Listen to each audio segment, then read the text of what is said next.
Okay, so first off, I just want to apologize for the lack of content that I've been posting, that I haven't been posting lately. I've had a lot going on, and unfortunately, YouTube videos it falls short on the priority list of the things in my life and getting stuff done. And then I do want to thank everybody that has been supporting my channel.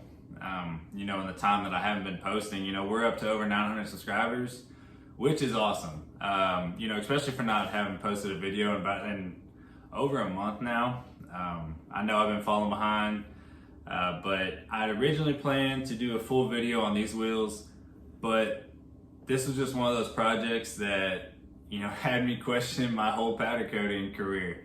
I wanted to give up on them several times, so, I took a couple clips of it, and the end result just, I kept having the same issue over and over again, and I kept changing one thing every time that, I thought it might be. And long story short, it ended up being lint or trash in my microfiber rags doing these two-tone wheels. I would spray the red first and then the gloss black, and I would clean the barrel off with a vacuum first, and then I would wipe it clean with a damp microfiber. And every time I would cure it, I'd get these like craters down here, kind of looking like back ionization or like oil in the coating. But I kind of didn't think that it was oil in the airlines because the separators and the refrigerated dryer I have, and all the I think the desiccant, I'll correct that, it's not coming to me right now, but the filters I have, I've got a lot of money tied up in just stuff for clean air. So I wasn't thinking it was that. I thought maybe it might have been my booth pulling trash in. So I bought some extra little duct just to try that.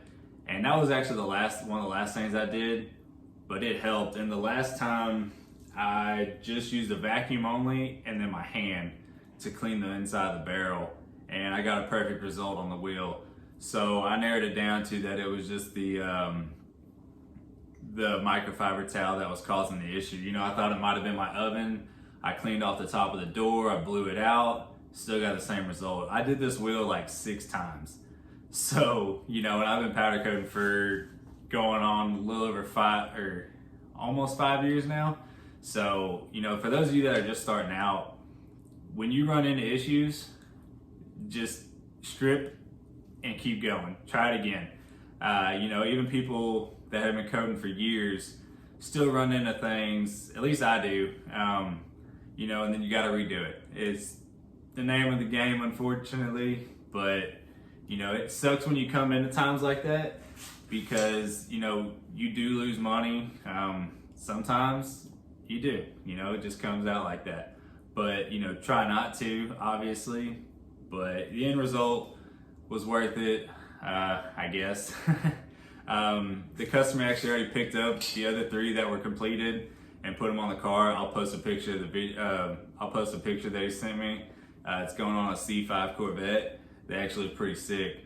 But anyways, I want to thank y'all for still subscribing and supporting the channel.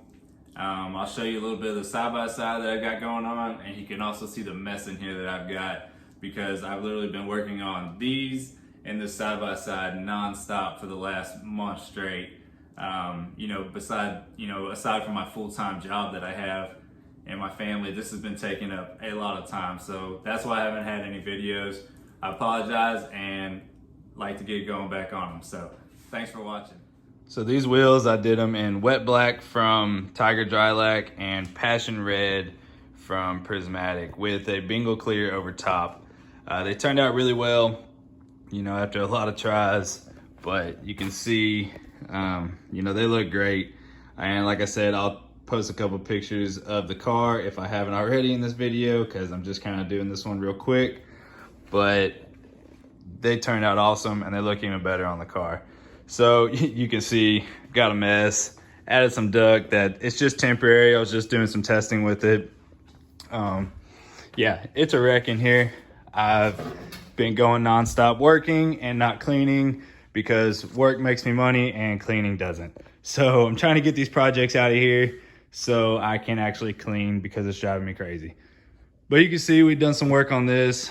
We added these trailing arms and powder coated them, powder coated the portal brackets, the springs, and I haven't got to the front yet, but the customer had the plastics painted. Didn't turn out very well, but that's not my fault. So I just put them on I did what he asked and I put them on, which I'm not gonna show any close-ups of the paint if I don't have to, because it's pretty embarrassing. But you can see we're still working on this. Wiring isn't complete yet, but got the battery kit installed. I still got some cleaning up to do and some extra installation to do, but got the speaker lights wired up. Still got to do the rear. Got to put the tower bar on. I'm still working on the amp mounting, and that's going to be powder coated as well. Got the rock lights on. They turned out nice. They're nice and bright, but you can kind of see, you know, it's light. It's lit up in here, so, you know, I'll do a full video on this overview of what I added and stuff. I know, you know, these videos don't really get that big of hits on my channel since it's mainly, you know, geared towards powder coaters and stuff. But anyways, you know, this is something I've been working on a lot, and you're gonna see it anyways. So, but this is where all my time's pretty much been going to here lately, and that's why I haven't been having many videos posted. But hopefully we can get back onto it and get things back to normal. But you can see all this wiring in here. There's probably several hundred feet of wire that I've had to hide in this thing. It's been a nightmare. But anyways, it's gonna be a lot cleaner when we're finished, and stay tuned and I'll do another video on it if you're interested. So.